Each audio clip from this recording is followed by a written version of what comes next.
नमस्कार दोस्तों, मैं जीसी पांडे। आशा करता हूँ आप लोग स्वस्थ होंगे, अपनी तैयारी में व्यस्त होंगे और मस्त होंगे। ठीक है, हम लोग क्वेश्चन प्रैक्टिस कर रहे हैं और क्वेश्चन प्रैक्टिस सीरीज में आज हम लेकर के आए हैं आपका सेट नंबर 30वां सेट। आप एक क्वेश्चन प्रैक्टिस कर रहे हैं टीजीटी के लिए, पीजीटी के लिए, नेट के स्टूडेंट्स, जेआरएफ के लिए, असिस्टेंट प्रोफेसर के लिए या एमपी पीएससी क्लास सेकेंड, ठीक है, या वर्ग सेकेंड के लिए। ठीक है, तो हम कई एग्जाम को कवर करने की कोशिश कर रहे हैं। फिलहाल इस क्वेश्चन प्रैक्टिस सीरीज में भी आज हम 15 क्वेश्चंस को लेकर के आए हैं और उनका एक वाइड एक्सप्लेनेशन, ठीक है, जिसमें आप 15 क्वेश्चंस के साथ साथ 30 से 50 क्वेश्चन को सॉल्व करने की कैपेसिटी डेवलप कर सके। ठीक है, तो लेट्स गो, स्टार्ट करते हैं क्वेश्चन। पहला क्वेश्चन, राज्य की उत्पत्ति के संबंध में कौन सा सिद्धांत सर्वमान्य है? कौन सा सिद्धांत राज्य की उत्पत्ति के संबंध में कौन सा सिद्धांत सर्वमान्य है? दैवीय उत्पत्ति का सिद्धांत, शक्ति का सिद्धांत, विकासवादी सिद्धांत और सामाजिक समझौता सिद्धांत। बताइए भाई, कौन सा सर्वमान्य सिद्धांत है? दैवीय उत्पत्ति का सिद्धांत, शक्ति का सिद्धांत, विकासवादी सिद्धांत या सामाजिक समझौता सिद्धांत? इसमें आंसर होगा सी। सर्वमान्य सिद्धांत कौन है? विकासवादी सिद्धांत। इसी को हम आप ऐतिहासिक सिद्धांत भी कहते हैं। सर्वमान्य सिद्धांत ये क्यों है? दरअसल सर्वमान्य सिद्धांत के पीछे कारक यह है क्योंकि यह सिद्धांत यह कहता है कि जो राज्य है इसकी उत्पत्ति, राज्य है जो है इसकी उत्पत्ति सतत विकास, आप या इसी को कह सकते हैं क्रमिक विकास का परिणाम है। यानी जो विकासवादी सिद्धांत है या ऐतिहासिक सिद्धांत है वो ये मानता है कि दरअसल राज्य की उत्पत्ति 1 या 2 दिन में नहीं हुई। यह उत्पत्ति लगातार जो प्रक्रियाएं चली, ठीक है, और उन प्रक्रियाओं का अल्टीमेटली क्या होता है? परिणाम होता है। ठीक है, अब ये जो विकासवादी सिद्धांत है यह मानता है कि जो राज्य है वह विभिन्न सामाजिक भावनाओं, रक्त संबंधों, शक्ति, आर्थिक गतिविधियों, मानवीय गतिविधियों, धर्म, राजनीतिक चेतनाओं और अन्य प्रमुख क्रियाओं का फल है। जाहिर सी बात है कि ये क्रियाएं एक दिन में नहीं होती हैं, लगातार चलती हैं और सामूहिक क्रियाएं होती हैं, और इस प्रकार की उत्पत्ति का सिद्धांत ही वास्तव में सर्वमान्य सिद्धांत माना जा सकता है। इसमें क्या होगा? आंसर सी होगा। अगला क्वेश्चन, राज्य की उत्पत्ति का कौन सा सिद्धांत काल्पनिक नहीं है? राज्य की उत्पत्ति का कौन सा सिद्धांत काल्पनिक नहीं है, इमेजिनरी नहीं है, ठीक है, कल्पनाओं पर आधारित नहीं है? दैवीय सिद्धांत, शक्ति सिद्धांत, ऐतिहासिक सिद्धांत, सामाजिक समझौते का सिद्धांत। फिर से एक बार पढ़ते क्वेश्चन, राज्य की उत्पत्ति का कौन सा सिद्धांत काल्पनिक नहीं है? दैवीय सिद्धांत, शक्ति सिद्धांत, ऐतिहासिक सिद्धांत, सामाजिक समझौते का सिद्धांत। इसमें भी आंसर क्या हो जाएगा? सी, ऐतिहासिक सिद्धांत। अभी हमने बताया इसी ऐतिहासिक सिद्धांत को ही हम और क्या कहते हैं? विकास सिद्धांत या विकासवादी सिद्धांत, विकासवादी सिद्धांत। ठीक है, यह सिद्धांत काल्पनिक नहीं माना जा सकता क्योंकि जब कोई घटना हो रही हो और वो इतिहास में घटी हुई हो और उसके बाद फिर अन्य घटना घटी हो, फिर अन्य घटना हुई हो, फिर अन्य घटना हुई, यानी लगातार घटनाओं का एक क्रम चला हो, ठीक है, उसमें चाहे वो आपकी शक्ति की घटना हो, ठीक है, विभिन्न प्रकार की मानवीय प्रक्रियाओं की घटना हो, आर्थिक गतिविधियों की घटना हो, या विभिन्न प्रकार के जो रक्त संबंध हैं उनके आधार पर, राजनीतिक चेतनाओं के आधार पर, धार्मिक जो है चेतनाओं या धार्मिक क्रियाकलापों के आधार पर, अगर ये घटनाएं जो हुई हैं, इस घटना के बाद अगर कोई सिद्धांत विकसित होता है क्योंकि उसका प्रमाण है ना, इतिहास स्वयं में एक प्रमाण है भाई, इतिहास प्रमाणों पर ही आधारित होता है और इसीलिए इतिहास में वैज्ञानिकता होती है, जैसा कि हॉब्स ने कहा है। तो ऐसी स्थिति में आप इसको काल्पनिक नहीं मान सकते हैं और इस संदर्भ में केवल एक ही सिद्धांत इसमें से है, ऐतिहासिक सिद्धांत, विकासवादी सिद्धांत। ठीक है, यानी इसी को क्या बोलते हैं, ऐतिहासिक सिद्धांत का, चूंकि क्रमिक विकास के कारण ऐसा होता है, सतत विकास के कारण ऐसा होता है, यानी लगातार प्रक्रियाओं का परिणाम होता है।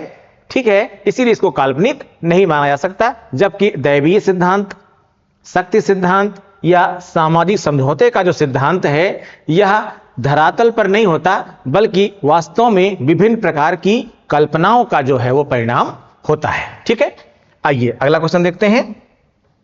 लॉक ने सामाजिक समझौते के सिद्धांत का उपयोग किया है। लॉक ने सामाजिक समझौते के सिद्धांत का उपयोग किया है। पहला विकल्प, राजनीतिक निरंकुशवाद को न्याय संगत ठहराने के लिए। दूसरा, न्यायिक अंग की सर्वोच्चता को न्याय संगत ठहराने के लिए। तीसरा, उदार लोकतांत्रिक राज्य को न्याय संगत ठहराने के लिए। अगला, राज्य के प्रति नागरिकों की पूर्ण निष्ठा को न्याय संगत ठहराने के लिए। एक बार आप लोग पूरा फिर से पढ़ लीजिएगा, एक बार फिर से पढ़ लीजिएगा आप लोग।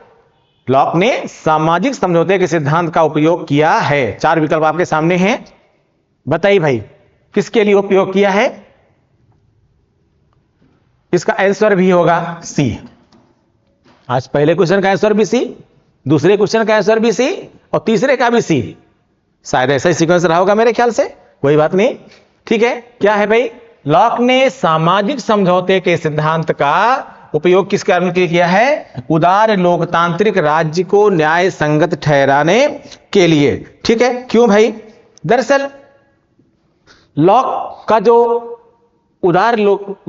लॉक का सामाजिक समझौते का सिद्धांत है, लॉक का सामाजिक समझौते का सिद्धांत जो है वो, या इसी को हम सामाजिक अनुबंध का सिद्धांत यानी सोशल कॉन्ट्रैक्ट थ्योरी कहते हैं, यह दास्ता का पट्टा ना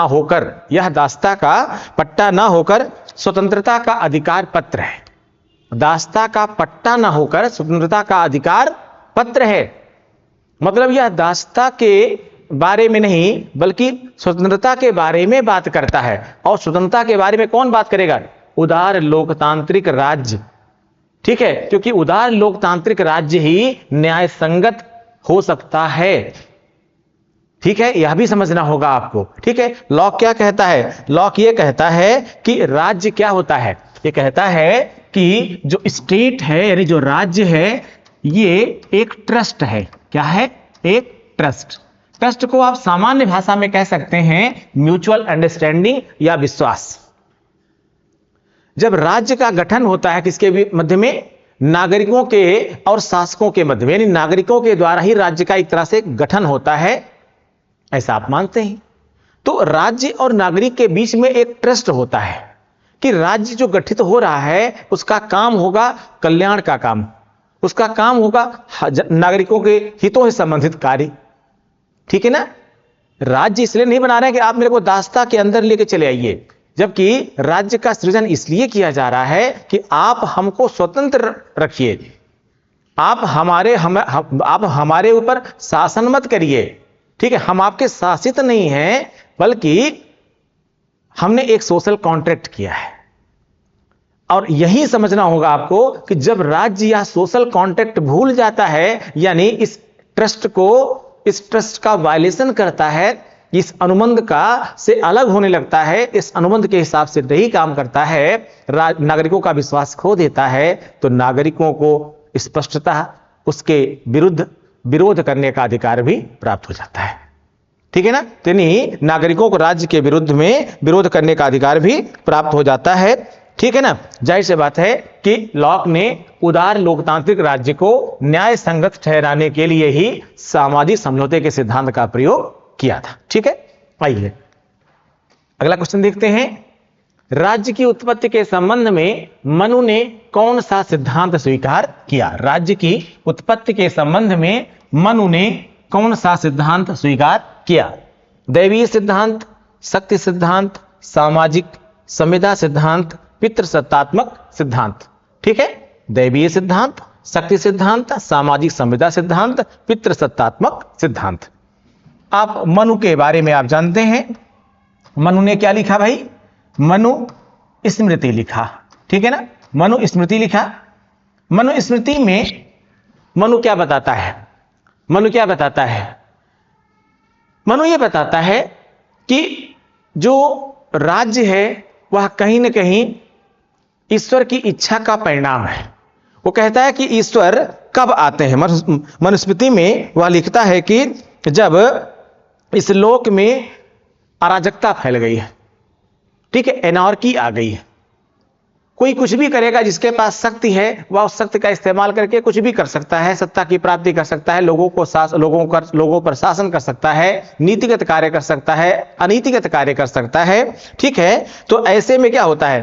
ये कहता है कि जब अराजकता फैल गई तो ऐसे में इस अराजकता को खत्म करने के लिए, चूंकि लोग इधर उधर भागने लगे थे, डरने लगे थे लोग, तो ऐसे में इसको खत्म करने के लिए ईश्वर जो है ने क्या किया? राज्य का सृजन किया। प्रभु ने क्या किया? राज्य का सृजन किया। और इस राज्य के माध्यम से ईश्वर ने क्या किया? राज्य में या नागरिकों के बीच में, नागरिकों के मध्य में नीति को या सत्य को प्रतिस्थापित करने का कार्य किया। अब ऐसा केवल मनु नहीं मानता, जबकि बहुत सारे अन्य भारतीय जो दार्शनिक हैं, भारतीय विचारक हैं, वे भी राज्य के दैवी सिद्धांत को मानते हैं, ठीक है। तो बहरहाल आंसर क्या हो जाएगा? इसमें ए हो जाएगा। राज्य की उत्पत्ति के संबंध में मनु ने कौन सा सिद्धांत स्वीकार किया? दैवीय सिद्धांत था, ठीक। अगला क्वेश्चन देखते हैं। प्राकृतिक अवस्था वाले मनुष्य को आदर्श बर्बर की संज्ञा किसने दी? प्राकृतिक अवस्था वाले मनुष्य को आदर्श बर्बर की संज्ञा किसने दी? आदर्श बर्बर की संज्ञा जो है प्राकृतिक अवस्था वाले मनुष्य को किसने दी? Thomas Hobbes, John Locke, Rousseau, इनमें से कोई नहीं। प्राकृतिक अवस्था वाले मनुष्य को आदर्श बर्बर की संज्ञा किसने? दो शब्द हैं यहां पर, ठीक है। एक है आदर्श और दूसरा है बर्बर, ठीक है। दोनों ही एक दूसरे के विपरीत हैं। आदर्श होना मतलब अच्छी बात है, बर्बर मतलब बुरी बात है, ठीक है। लेकिन दोनों किसमें? प्राकृतिक अवस्था वाले मनुष्य के बारे में। Thomas Hobbes, John Locke, Rousseau, इनमें से कोई नहीं। आंसर होगा इसमें रूसो। क्या कहता है रूसो? इसको समझिएगा। रूसो यह कहता है कि प्राकृतिक अवस्था में जो मनुष्य था उसका स्वभाव लगभग पशु तुल्य यानी पशु के समान था। उसका स्वभाव निष्पाप था। जब आपको पता ही नहीं हो कि हम सही कर रहे हैं या फिर गलत कर रहे हैं। जैसे मान लीजिए कोई लॉयन है, कोई शेर है, और अगर वह किसी हिरन को मार के खा रहा है तो वह उसका भोजन है। वह क्या समझता है कि यह मेरा भोजन है, इसको मार के खाना मेरा कर्तव्य है, मेरी आवश्यकता है। क्या वो पाप कर रहा होता है? उसको बिल्कुल भी ये नहीं पता होता है वह पाप कर रहा होता है। और ऐसा हमारे आपके पास भी कोई परिणाम नहीं है, कोई निष्कर्ष नहीं है, ऐसी कोई थ्योरी नहीं है जो सर्व स्वीकार हो और यह कहती हो कि नहीं अपने भोजन की आवश्यकता के लिए किसी को, ठीक है, खत्म करना पाप है, ठीक है। तो यहां पर क्या वो पाप कर रहा होता है? ऐसे ही प्राकृतिक अवस्था में मनुष्य भी था। वैसे क्या था वह निष्पाप था और पशु के समान था, और स्वाभाविक रूप से क्या था? निर्दोष था। क्योंकि जब उसको पता ही नहीं होगा कि मैं दोषी हूं, जैसे आप वाल्मीकि के बारे में कथा सुनते हैं कि वह लोगों को मार करके पैसे छीन रहा था, तो क्या उसको पता था कि जो मैं कर रहा हूं वो गलत कर रहा हूं और इसके पाप का भागीदार मैं ही बनूंगा? नहीं। जब आपको ऐसा नहीं पता होता है तो आप क्या होते हैं? निष्पाप होते हैं, ठीक है। और स्वाभाविक रूप से आप निर्दोष भी होते हैं, ठीक है। वह नैतिकता के विचारों से रहित और सहज भावना से काम करने वाला बुद्धिहीन प्राणी था। प्राकृतिक अवस्था में व्यक्ति कैसा था? उसे आप बुद्धियुक्त नहीं मान सकते हैं, क्योंकि अगर बुद्धि का विकास होगा, जैसे कोई मेंटली चैलेंज्ड व्यक्ति होता है, वह कपड़ा पहना हुआ हो या कपड़ा नहीं पहना हुआ हो, उसको इससे क्या फर्क पड़ता है? कोई फर्क नहीं पड़ता, क्योंकि उसके पास बुद्धि का जो स्तर है उसका, वह बुद्धि विवेक उसका काम ही नहीं कर रहा है ना। अब जिसको बुद्धि विवेक का काम कर रहा होगा, शर्म भी उसी को आएगी, कपड़ा पहनना उसी की आवश्यकता होगी, लेकिन जिसके स्तरीय ऐसा नहीं होगा वह कैसा होगा? तो जाहिर सी बात है मनुष्य भी उसमें क्या था, प्राकृतिक अवस्था में एक बुद्धिहीन प्राणी था, ठीक है। और इसीलिए रूसो क्या कहता है उस समय के मनुष्य के बारे में, ठीक है, प्राकृतिक अवस्था के मनुष्य के बारे में रूसो क्या कहता है कि वह क्या था, वह जो है एक आदर्श बर्बर था। तो आदर्श बर्बर की संज्ञा किसने दी? प्राकृतिक अवस्था वाले मनुष्य को रूसो ने दी। रट लीजिएगा, कई बार क्वेश्चन रिपीट किया गया है, ठीक है। अगला क्वेश्चन, रूसो की सामान्य इच्छा यानी संकल्प के संबंध में कौन सा कथन सही नहीं है? रूसो की सामान्य इच्छा के संबंध में कौन सा कथन सही नहीं है? यह राज्य में कानून का स्रोत है।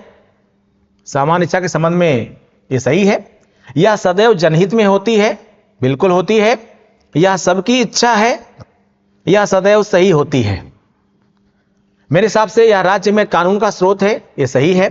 यह सदैव जनहित में होती है, यह भी सही है। भाई अगर सामान्य इच्छा की बात करें तो सामान्य इच्छा क्या होती है? ये दोनों तो होती है ही है। फिर कह रहा है यह सबकी इच्छा है। नहीं, सामान्य इच्छा में सबकी इच्छा तो नहीं आ सकती। फिर कह रहा है यह सदैव सही होती है, यह सदैव सही होती है। भाई सामान्य इच्छा में तो सही होती है, लेकिन सबकी इच्छा हो ऐसा आवश्यक नहीं है, ठीक है, ऐसा आवश्यक नहीं है। तो क्या हो जाना चाहिए भाई इसमें? रूसो की सामान्य इच्छा के संबंध में सही क्या नहीं है? यह सबकी इच्छा है, यह सबकी इच्छा नहीं होती है। सामान्य इच्छा को रूसो वे सभी विशेषताएं प्रदान करता है जो हॉब्स के सिद्धांत के अंतर्गत प्रभु सत्ताधारी को दी गई है, ठीक है। परंतु सामान्य इच्छा से तात्पर्य जनता के ऐसे संकल्प से भी है जिसका उद्देश्य समाज के सामान्य हित की सिद्धि करना है। इसी को अगर आप थोड़ा सरल शब्दों में कहना चाहें तो आप ये कह सकते हैं कि सरकार सामान्य इच्छा द्वारा नियुक्त, सरकार सामान्य इच्छा द्वारा नियुक्त जनहित का साधन है। सरकार सामान्य इच्छा द्वारा नियुक्त जनहित का साधन है, ठीक है ना। अब यहां पर यह भी समझना होगा आपको कि रूसो की सामान्य इच्छा वास्तव में एक नैतिक संकल्पना है। रूसो की सामान्य इच्छा एक नैतिक संकल्पना है और इसलिए यह आवश्यक नहीं है, भाई यह जरूरी नहीं है कि यह संपूर्ण समाज की इच्छा हो, ठीक है ना। स्पष्ट तौर पर आप आंसर क्या लगाएंगे? सी लगाएंगे, ठीक। अगला क्वेश्चन देख लेते हैं हम लोग। राज्य का उद्भव जीवन की आवश्यकताओं के लिए हुआ है तथा वह अच्छे जीवन के लिए विद्यमान है। यह कथन किस दार्शनिक का है? राज्य का उद्भव अच्छे जीवन के लिए हुआ है। देखिए, राज्य का उद्भव जीवन की आवश्यकताओं के लिए हुआ है तथा वह अच्छे जीवन के लिए विद्यमान है। यह कथन किस दार्शनिक का है? अरस्तु, प्लेटो, लॉस्की, हीगल। इतनी बढ़िया बढ़िया बात कौन कर सकता है?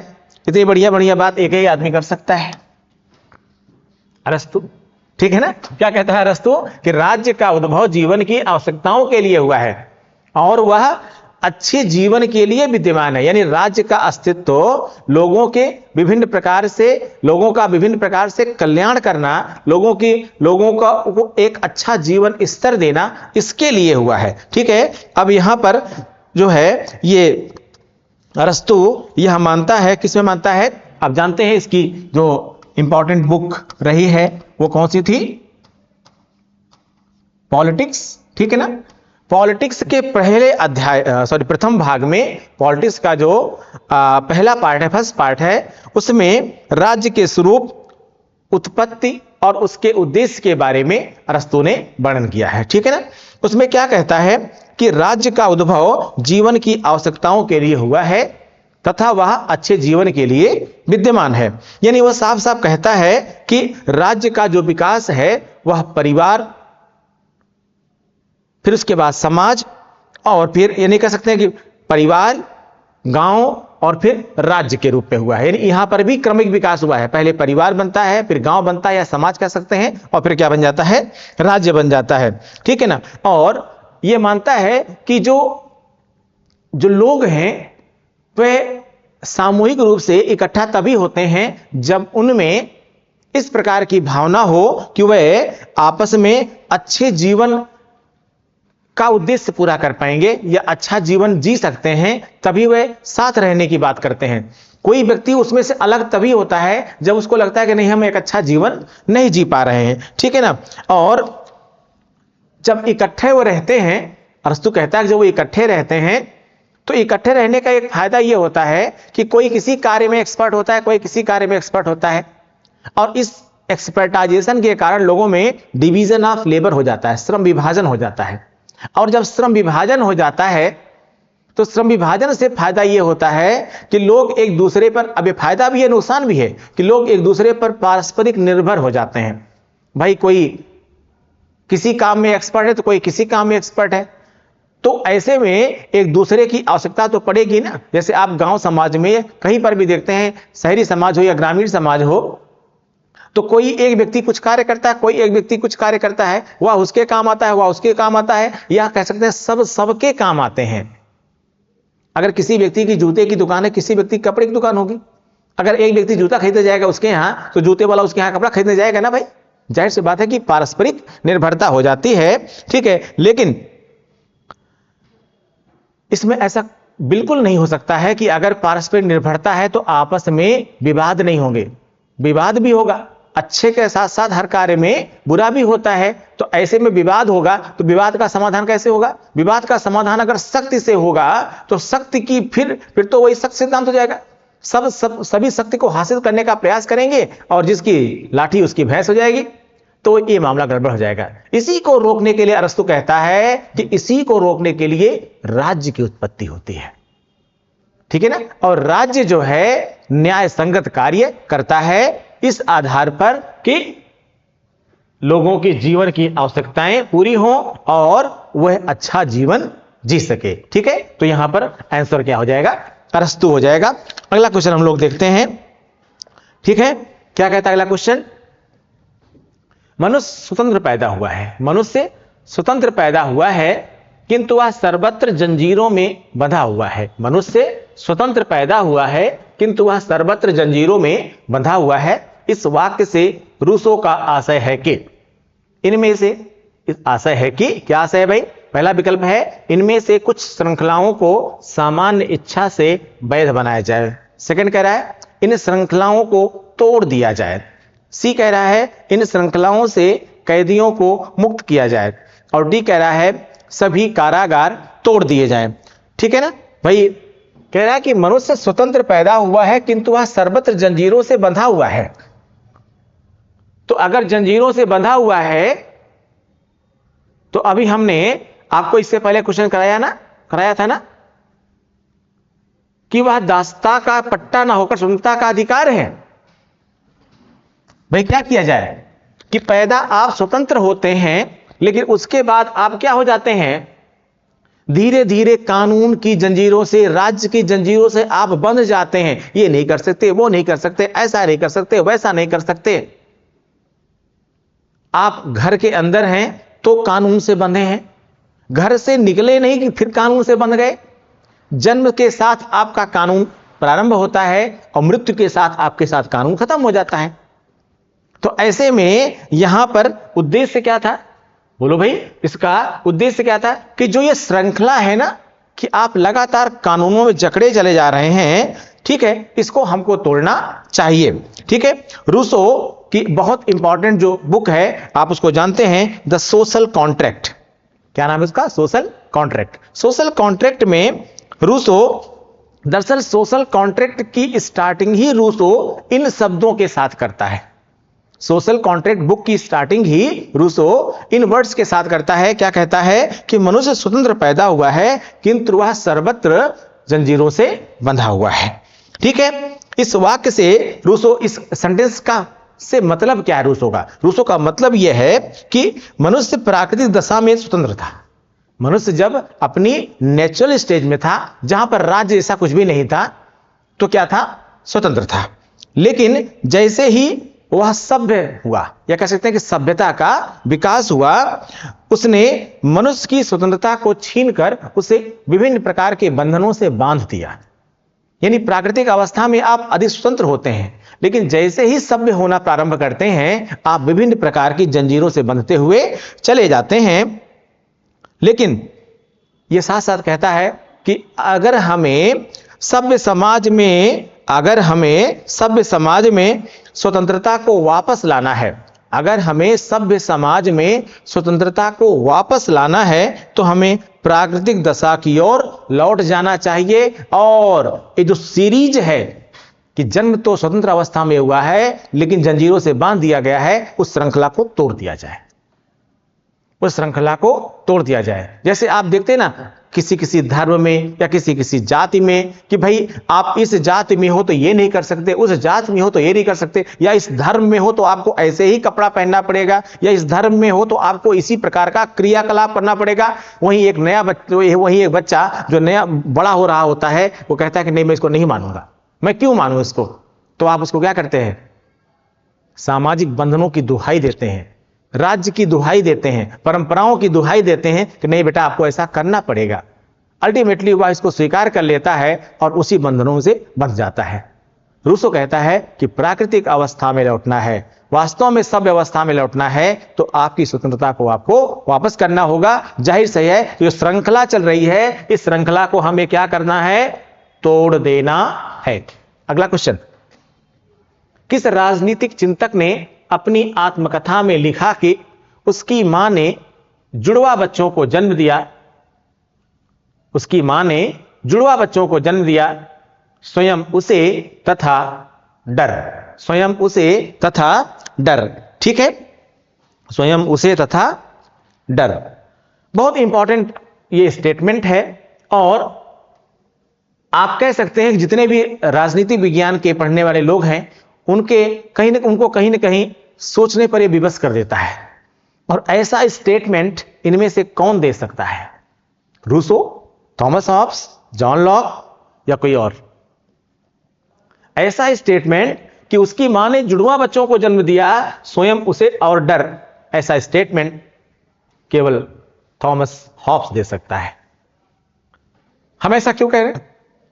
आप जानते हैं रूसो थॉमस हॉब्स से बहुत प्रभावित था। क्यों प्रभावित था? रूसो थॉमस हॉब्स से उसकी साइंटिफिक स्टडी के अप्रोच से बहुत प्रभावित था। उसका जो साइंटिफिक अप्रोच था पॉलिटिकल साइंस की स्टडी का या किसी भी सब्जेक्ट की स्टडी का, उससे वो बहुत प्रभावित था। वास्तव में थॉमस हॉब्स बहुत साइंटिफिक था। वो यहां पर ये कहता है, क्या कहता है कि जो उसकी अपनी आत्मकथा है उसी में उसने लिखा है कि उसकी मां ने जुड़वा बच्चों को जन्म दिया, एक उसको, स्वयं को, और उस साथ में डर को। क्योंकि राज्य में जो राज्य विभिन्न प्रकार के कानून बनाता है, या आप कह सकते हैं कि जो विभिन्न प्रकार से सामाजिक समझौते होते हैं या अन्य होते हैं, उनमें कहीं ना कहीं डर का ही वातावरण होता है। बचपन से लेकर के अंत तक वो डर के साथ जीता है कि ऐसा करेंगे तो ऐसा हो जाएगा, वैसा करेंगे तो वैसा हो जाएगा। ठीक है, तो ये किसका स्टेटमेंट है भाई? थॉमस हॉब्स का। अगला क्वेश्चन, किसने सामाजिक संविदा सिद्धांत की, सोशल कॉन्ट्रैक्ट थ्योरी की घटिया इतिहास, घटिया दर्शन तथा घटिया विधि के रूप में आलोचना की? घटिया इतिहास, घटिया दर्शन तथा घटिया विधि के रूप में आलोचना की। Sir Henry Maine, Lord Acton, Hobhouse और मिल। ठीक है, स्टेटमेंट ये किसका है? यानी ये सोशल कॉन्ट्रैक्ट थ्योरी को बिल्कुल भी अच्छा नहीं मानते हैं। और इतनी तीखी आलोचना करने वाला कौन था? Sir Henry main. Sir Henry main जो है ने सामाजिक समझौता सिद्धांत की एक जबरदस्त आलोचना की है। अब काफी हद तक सामाजिक समझौता सिद्धांत सही है, सामाजिक समझौता सिद्धांत काफी हद तक सही है, लेकिन हेनरी मेन इसके कटु आलोचक थे। लेकिन इस कटु आलोचना में, इतनी खराब आलोचना में केवल हेनरी मेन ही नहीं थे, इनके साथ एक और भी जो है थिंकर्स थे, उनका नाम था ब्लंट्सली।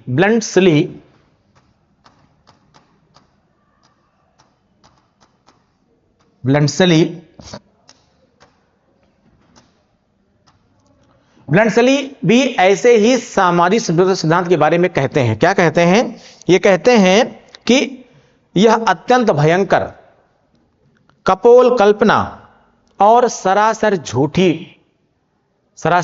झूठा सिद्धांत है। सामाजिक समता सिद्धांत के बारे में ब्रंटसली भी ये कहते हैं कि यह क्या है, कपोल कल्पना,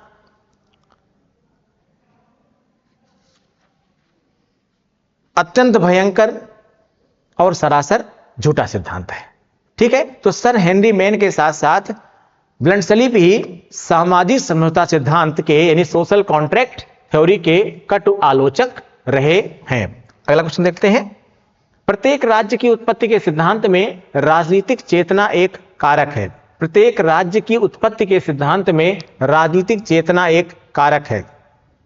दैवीय उत्पत्ति सिद्धांत में, विकासवादी सिद्धांत में, सामाजिक अनुबंध सिद्धांत में, उपर्युक्त में से कोई। कह रहा है कि प्रत्येक राज्य की उत्पत्ति के सिद्धांत में, जितने भी राज्य की उत्पत्ति के सिद्धांत हैं उनमें राजनीतिक चेतना एक कारक है। दैवीय उत्पत्ति सिद्धांत में, विकासवादी सिद्धांत में, सामाजिक अनुबंध सिद्धांत में, सामाजिक अनुबंध सिद्धांत में, उपर्युक्त में से कोई नहीं। क्या होगा भाई? ये कह रहा कि राजनीतिक चेतना के बिना इनमें से किसी की उत्पत्ति नहीं हो सकती है। सब में क्या है? राजनीतिक चेतना एक कारक है। विकासवादी सिद्धांत, विकासवादी सिद्धांत क्या कहता है कि जो राज्य की उत्पत्ति हुई है वह एक क्रमिक, सतत या उत्तरोत्तर प्रक्रिया है, लगातार चलने वाली प्रक्रिया है। और हर प्रक्रिया में जितने भी प्रकार की व्यवस्थाएं आई हैं, इतिहास गवाह है उसका, कि उसके लिए एक राजनीतिक चेतना ने काम किया, एक पॉलिटिकल विल ने काम किया, और यह पॉलिटिकल विल ही उसको क्या करता है? आगे बढ़ाता है। एक चीज, एक आवश्यकता पूरी होती है तो वहीं पर, अब इसी में आप सोशियो साइकोलॉजिकल थिंकर्स एक हैं अब्राहम मैस्लो, और उन्हीं के साथ एक और थिंकर हैं फ्रेडरिक हर्जबर्ग। अगर आप अब्राहम मैस्लो और फ्रेडरिक हर्जबर्ग को समझें तो क्या कहते हैं? मैस्लो कहते हैं कि, अब्राहम मैस्लो क्या कहते हैं कि प्रत्येक आवश्यकता अगली आवश्यकता के लिए एक प्रेरणा के रूप में कार्य करती है। या आप कह सकते हैं कि अलग प्रकार की, विभिन्न प्रकार की आवश्यकताएं ही विभिन्न प्रकार के आविष्कार की जननी है। वह कहता है कि जब एक आवश्यकता पूरी हो जाती है तो वह अगली आवश्यकता के लिए एक प्रेरणा का काम कार्य करती। जब एक आवश्यकता पूरी हो जाती है तो वह अगली आवश्यकता के लिए प्रेरणा का कार्य करती है। और वह यह भी कहता है कि जब वो आवश्यकता पूरी हो जाती है तो वह प्रेरणा के रूप में, यानी स्वयं अब प्रेरणा के रूप में काम नहीं करती, यानी अगली आवश्यकता प्रेरणा बन जाती है। जैसे आपके पास मान लीजिए कि भाई एक पेन है, ये पेन आपको मिल गया तो अब आपको ये तो मिल गया ना, इसके बारे में आप नहीं सोचेंगे। अब अगली पेन जो हो सकती है अच्छी या बुरी, ठीक है ना, इससे जो और अच्छी हो सकती है उसको पाने की कोशिश आप करेंगे, यानी वह यह उसके लिए प्रेरणा बन गई। और जब वह पूरी हो जाएगी तो वह भी अगले के लिए प्रेरणा बन जाएगी। समझ रहे हैं ना? तो ये जो विकासवादी सिद्धांत है यह भी ऐसे ही हुआ। वो ये विकासवादी सिद्धांत जो है, यह आप जानते हैं कि जो विकासवादी सिद्धांत है वह यह मानता है कि जो आधुनिक राज्य है इसके विकास के कुछ चरण होते हैं, जिनमें सबसे पहला स्वजन समूह, दूसरा संपत्ति, तीसरा रीति रिवाज, अगला शक्ति, और लास्ट में क्या है? नागरिकता। तो एक क्रमिक या उत्तरोत्तर विकास हुआ है, और उस क्रमिक या उत्तरोत्तर विकास में सामाजिक भावना, रक्त संबंध, आर्थिक गतिविधियां, धर्म की गतिविधियां और विभिन्न प्रकार की राजनीतिक चेतनाएं, इन सब के परिणाम स्वरूप ही राज्य की उत्पत्ति हुई है। जाहिर सी बात है, ठीक है। आंसर क्या होगा इसमें? बी हो जाएगा। अगला क्वेश्चन देखते हैं। राज्य के विकास में कौन से तत्व सहायक रहे हैं? राज्य के विकास में कौन से तत्व सहायक रहे हैं? रक्त संबंध, मनुष्य की सहज सामाजिक प्रवृत्ति, आर्थिक गतिविधियां, उपर्युक्त सभी। अभी मैंने बताया, ठीक इस क्वेश्चन से पहले बताया मैंने आपको भी कि जितने भी कारण हैं, विकासवादी सिद्धांत जो आपका है, जो राज्य का विकासवादी सिद्धांत है, भाई ये विकासवादी सिद्धांत तो यही कहता है ना। और विकासवादी सिद्धांत को भी हम क्या नाम दे रहे थे? ऐतिहासिक सिद्धांत, ठीक है। तो जो ऐतिहासिक सिद्धांत है वो तो यही कहता है ना कि रक्त संबंध, मनुष्य की सहज सामाजिक प्रवृत्ति या शक्ति या धार्मिक गतिविधियां, आर्थिक गतिविधियां, अन्य जो हैं, ये सब क्या करती हैं? राज्य के विकास में सहायक होती हैं, ठीक है। तो इसमें क्या होगा? आंसर सभी होगा ना भाई, ठीक। अगला क्वेश्चन पढ़ते हैं। राज्य की उत्पत्ति का दैवीय सिद्धांत किसने प्रतिपादित किया था? राज्य की उत्पत्ति का दैवीय सिद्धांत किसने प्रतिपादित किया था? कार्ल मार्क्स ने, गिलक्राइस्ट ने, जेम्स प्रथम ने, एच.जे. लॉस्की ने। ध्यान समझिएगा, क्वेश्चन बहुत बढ़िया है ये। राज्य की उत्पत्ति का दैवीय सिद्धांत किसने प्रतिपादित किया था? कार्ल मार्क्स ने, गिलक्राइस्ट ने, जेम्स प्रथम ने, एच.जे. लॉस्की ने। आंसर क्या हो जाएगा भाई इसमें? जेम्स प्रथम। क्या हो जाएगा इसमें आंसर? जेम्स प्रथम। ठीक है, जेम्स प्रथम साहब क्या कहते हैं? जेम्स प्रथम, अच्छा, राज्य का जो दैवीय सिद्धांत है, बेसिकली राज्य के दैवीय सिद्धांत के प्रबल समर्थकों में जेम्स प्रथम साहब आते हैं, किंग जेम्स फर्स्ट। ठीक है, ये आते हैं और ये 17वीं शताब्दी में की बात है। कब की बात है? 17वीं शताब्दी की बात है, 17वीं सेंचुरी की बात है। इनकी एक किताब थी, उसका नाम था law of monarchy. Law of monarchy. इसमें जेम्स फर्स्ट साहब लिखते हैं कि जो किंग है, जो राजा है, ये राजा लोग ईश्वर पर, राजा लोग पृथ्वी पर ईश्वर की जीवित प्रतिमाएं हैं। राजा लोग पृथ्वी पर ईश्वर की जीवित प्रतिमाएं हैं। यानी यह मानता है कि राजा मानवीय नहीं वरंतु राजा मानवीय नहीं वरन ईश्वर का एक, कह सकते हैं कि ईश्वर द्वारा स्थापित, क्या मानते हैं कि राजा एक मनुष्य नहीं बल्कि ईश्वर द्वारा भेजा हुआ एक दूत की तरह है। और वह यह भी मानते हैं, जब राज्य की बात है, क्योंकि राज्य के देवी सिद्धांत के समर्थक हैं, तो वह यह भी साथ में मानते हैं कि जो राज्य है यह भी मानवीय नहीं वरन ईश्वर द्वारा स्थापित एक देवीय संस्था है, एक दैवीय संस्था है। यानी जो राज्य है ये, इसको मनुष्य ने स्थापित नहीं किया बल्कि इसको ईश्वर ने स्थापित किया है। ठीक है ना, ईश्वर ने स्थापित किया है। और ईश्वर द्वारा स्थापित किसी भी संस्था का कोई विरोध कैसे कर सकता है? और इस थ्योरी को आज भी बहुत जगह माना जाता है। इवन अगर आप चाइना में चले जाएं, नॉर्थ कोरिया में चले जाएं, तो यहां कुल भी यही विचारधारा है कि राज्य जो कर रहा है वो आपके लिए अच्छा ही करेगा। इसलिए राज्य का विरोध करना, यानी राजा का विरोध करना, राज्य का विरोध हो गया, क्योंकि राजा को ईश्वर का प्रतिनिधि मान लिया गया और राज्य को ईश्वर का, राज्य ईश्वर के द्वारा बनाया गया, राज्य ईश्वर के द्वारा बनाई गई एक संस्था हो गई। समझ रहे हैं आप ना? तो ये किसका स्टेटमेंट था भाई? ठीक है, दैवीय सिद्धांत इसने प्रतिपादित किया था, क्योंकि दैवीय सिद्धांत आप जानते सबसे पुराना सिद्धांत था। यहां दैवीय सिद्धांत किसने प्रतिपादित किया, या कह सकते हैं कि समर्थन किसने किया? जेम्स प्रथम ने, किंग जेम्स फर्स्ट ने किया।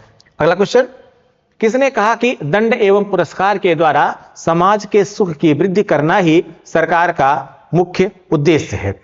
किसने कहा कि दंड एवं पुरस्कार के द्वारा, दंड एवं पुरस्कार के द्वारा समाज के सुख की वृद्धि करना ही सरकार का मुख्य उद्देश्य है?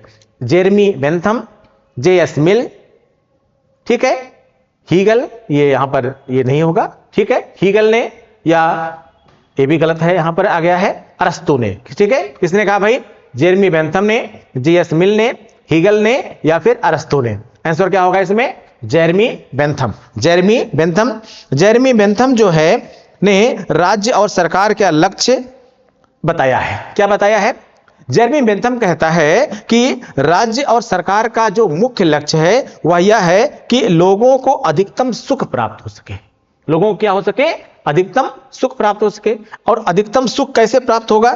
वह कहता है कि राज्य मनुष्य के लिए है। राज्य कैसा है भाई? मनुष्य के लिए है, ना कि मनुष्य राज्य के लिए। बहुत अच्छी बात करता है कि राज्य मनुष्य के लिए है, ना कि मनुष्य राज्य के लिए है। राज्य मनुष्य के लिए है, ना कि मनुष्य राज्य के लिए है। वो कहता है कि राज्य वही अच्छा हो सकता है, राज्य वही उत्तम हो सकता है जो अपने प्रजा के अधिकतम, जो अपनी प्रजा का अधिकतम हित चाहता हो। और अधिकतम हित से मतलब है जय विधि होए नाथ हित मोरा, करो सो बेगदास में तोरा। ठीक है ना? यानी आपका, ठीक है, जिस भी तरीके से मेरा कल्याण हो वह कल्याण आप करिए, यह राज्य का उद्देश्य होना चाहिए। यानी नागरिकों का जिस भी तरीके से कल्याण हो सके वह कल्याण, उस प्रकार के कार्य करना राज्य का उत्तम उद्देश्य या जो है सबसे मुख्य उद्देश्य होना चाहिए। अब इसी में जाहिर सी बात है कि राज्य के कल्याण के लिए राज्य को या राष्ट्र जो है राज्य नागरिकों के कल्याण के लिए राज्य को अगर कोई अच्छा कार्य कर रहा है तो उसको पुरस्कार देना पड़ेगा। लेकिन ऐसा नहीं हो सकता कि सब लोग अच्छा ही काम करें, वहां पर कुछ लोग गलत काम भी करेंगे तो उनको दंड भी देना पड़ेगा। तो दंड के साथ ही पुरस्कार है, पुरस्कार के साथ ही गलत काम के लिए यानी अच्छे कार्य के लिए पुरस्कार और गलत कार्य के लिए दंड की व्यवस्था अगर होगी तो ही लोगों का अधिकतम हित हो सकता है, तो ही लोगों को सुख प्राप्ति हो सकती है।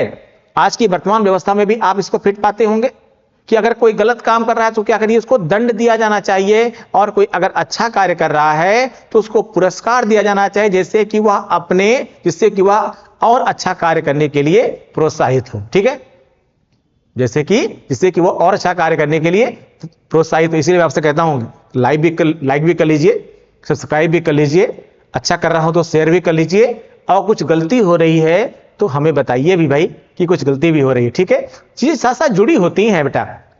अगला क्वेश्चन देखिए, राज्य का कार्य एक उत्तम जीवन के मार्ग में आने वाली बाधाओं को दूर करना है। राज्य का कार्य एक उत्तम जीवन के मार्ग में आने वाली बाधाओं को दूर करना है। यह किसने कहा? थॉमस एक्विनॉस, मिल लॉक या ग्रीन ने? ठीक है, किसने कहा?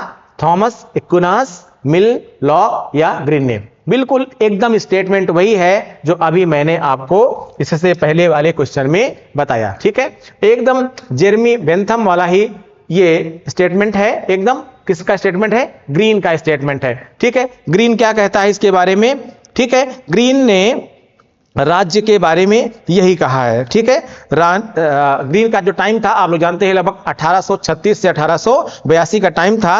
और ये ग्रीन कहता है कि राज्य का कार्य है उत्तम जीवन के लिए, ठीक है, उसी प्रकार से उत्तम जीवन के लिए उसी प्रकार से कार्य करना जैसे कि एक आदर्श राज्य कार्य करता है। आदर्श राज्य क्या करता है कि जितने भी जो है उत्तम जीवन के मार्ग में बाधाएं आती हैं उन सभी बाधाओं को दूर करने का प्रयास करता है। ठीक है ना, क्योंकि ये कहता है कि जो राज्य का जन्म है वह सामान्य हित की चेतना में होता है, सामान्य हित की चेतना में होता है, और सामान्य चेतना अधिकारों और कर्तव्यों को भी जन्म देती है।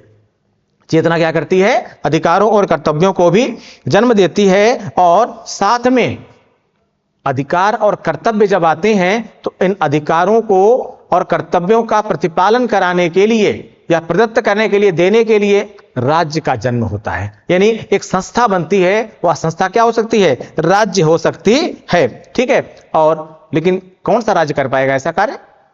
ऐसा एक संप्रभु राज्य कर सकता है। इसीलिए राज्य के आवश्यक तत्वों में संप्रभुता को स्वीकार किया गया है। ठीक है, तो ग्रीन का स्टेटमेंट था ये।